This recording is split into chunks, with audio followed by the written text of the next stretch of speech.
Oi, meu nome é Dolly. Essa é a história de como a minha professora me perseguiu e de como eu quase enlouqueci por causa disso.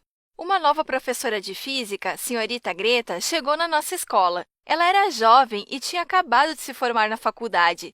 Todos estavam animados. Afinal, ela era só um pouco mais velha que a gente. Ela podia entender nossos sentimentos adolescentes e sabia como se comunicar com a gente. E ela era apaixonada por física, então as aulas dela eram muito legais. Claro, as notas de toda a turma aumentaram de uma só vez. Até escolhemos física como a melhor matéria. E no final de semana, a nova professora ia com a gente no cinema e nos museus. Passar um tempo com ela foi educativo e muito divertido. Acho que se você já teve professores jovens, então você sabe do que estou falando.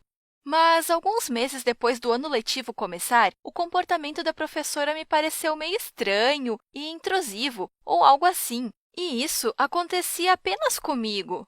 Meus colegas não notaram nada de estranho. Ela começou a fazer muitas perguntas sobre minha família, meus hobbies e até sobre minha saúde. Essa última me deixou confusa. Eu parecia meio fraca ou doente? Depois de um tempo, notei que a senhorita Greta e eu nos encontrávamos com frequência na rua e depois em lugares completamente diferentes. Ao me encontrar, ela sempre dizia: Dolly, que surpresa! O que você está fazendo aqui? Como você está? Está se sentindo bem? Hã? O quê? Nem minha avó se preocupa tanto com a minha saúde.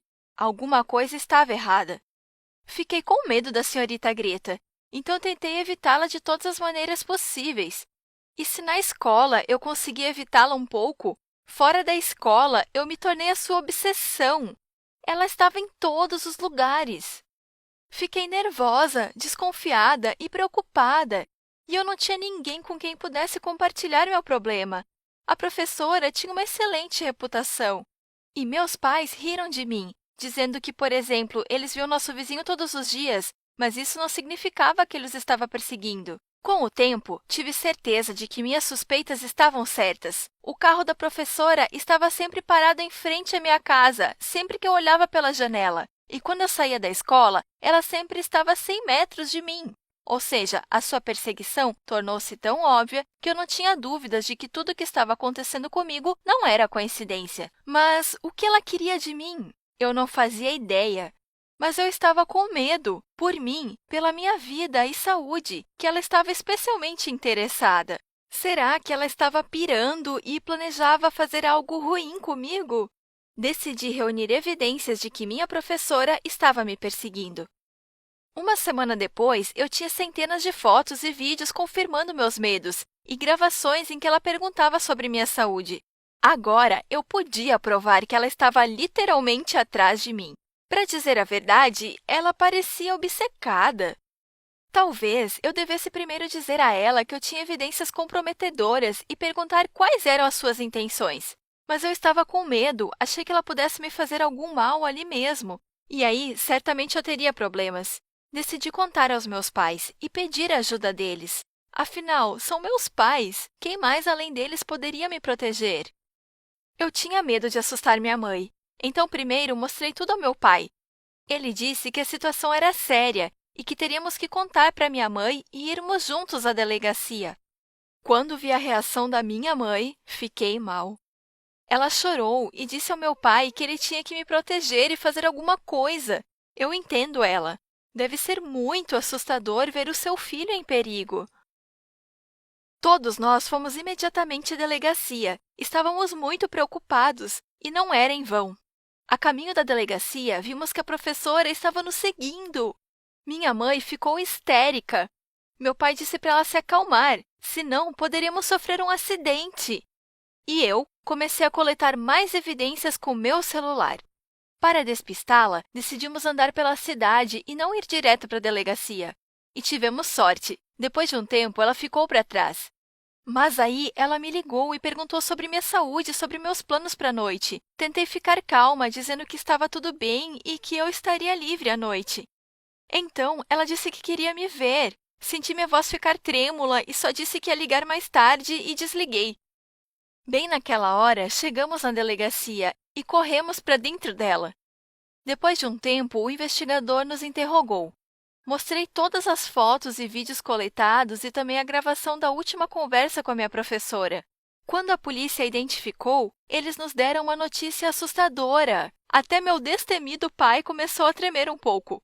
Acontece que ela estava registrada em uma clínica psiquiátrica, mas, por algum motivo, o registro dela havia desaparecido. Então, se esqueceram dela. O investigador disse que precisavam de uma armadilha para pegá-la e sugeriu que ela fosse até a nossa casa e então pegariam ela lá. Não tivemos escolha. Fomos para casa com a polícia e, no caminho, eu liguei para a senhorita Greta e disse para ela vir até minha casa, como o investigador havia dito. Ela concordou e eu disse para ela que eu estaria sozinha em casa. Eles me vestiram com um tipo de colete à prova de balas, e quando eu perguntei o porquê disso, eles disseram que era melhor estarmos preparados para tudo, ainda mais por estarmos lidando com uma pessoa mentalmente doente. Minha mãe começou a chorar, me abraçou forte e me deu seu talismã.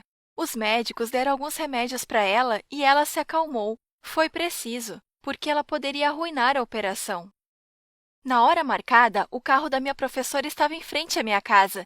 Parecia que meu coração ia sair pela boca. Alguns minutos depois, ela tocou a campainha. Havia uma torta nas mãos dela.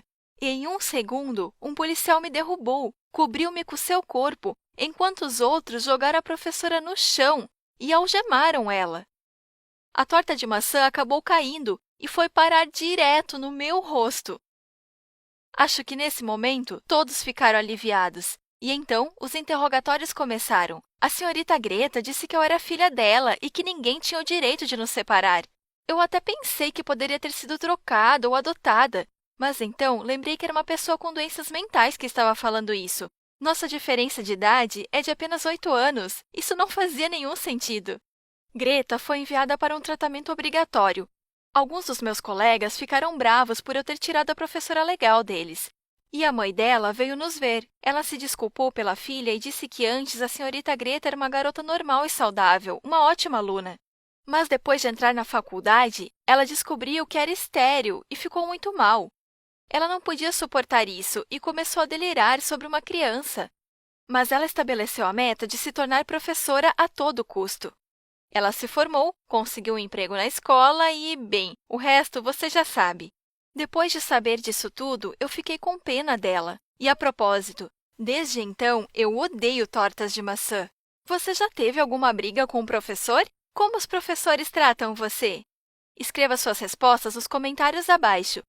E não se esqueça de curtir minha história e se inscrever no canal.